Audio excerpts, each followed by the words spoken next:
Dis waar ons kampvergadering gehou het. So dis Sabbatmôre, so 25 voor 8.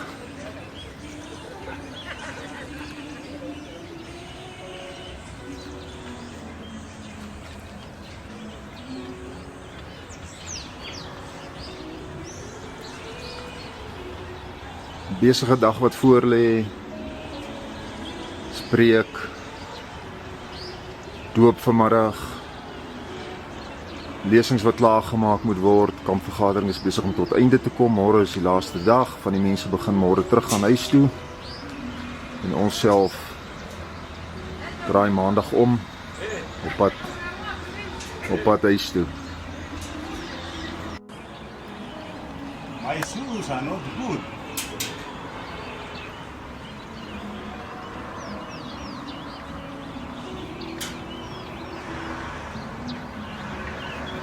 Then you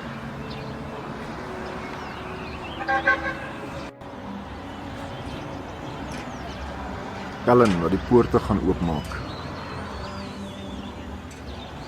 Oh, dis Josh wat opgedaag het.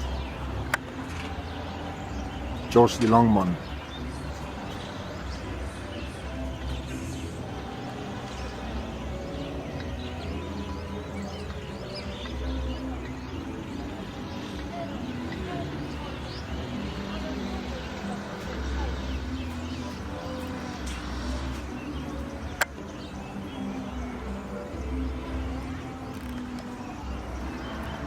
Josh het 'n interessante storie. Sy storie loop soos volg. Hy was 'n motorbestuurder vir 'n Amerikaanse dokter wat 'n vrou is en toe sy nou terug gaan Amerika toe sy hou aan hom te betaal. So hy gebruik die geld, $1000 gebruik hy om 20 weeskinders te onderhou. 10 van hulle bly by hom in die huis. En 10 van hulle woon elders en hy versorg hulle elke liewe maand. Met die $1000 wat hy uit Amerika uitkry. Hy's 'n besigheidsman, het sy eie winkel en ja, so Josh, baie interessante man. Stil. Interessant om met hom te gesels.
Dis Sabbat agtermiddag. Dis 3:30 en dit was 'n besige dag gewees. Is nog steeds besig. So hierso in die strate van Njoro, naby waar Egerton Universiteit is en waar ons die kamp gehou het, nie by die universiteit nie, maar op 'n ander perseel. Is dit ook vanmiddag baie besig. So ek ry nou gou om mense te gaan haal. So ons het 'n groot doopdiens gehad, 20 mense wat 'n besluit geneem het, wat gedoop is vanmiddag. En wat 'n wonderlike geleentheid. Wat 'n wonderlike genade. Bewys die Here nie en partykeer is dit als te groot vir my. Want dit is ongelooflik. Die Here is so goed. Dat 20 mense in die week wat ons kamp gehou het, 'n besluit geneem het. Die Here, verlede Sabbat het ons 10 gedoop. Vandag het ons 20 gedoop. 30 in totaal. Eintlik 31, want ons het nog vir James ook gedoop in die Victoria Meer. So 31 mense wat gedoop is, net in Kenia alleen. Is ongelooflik.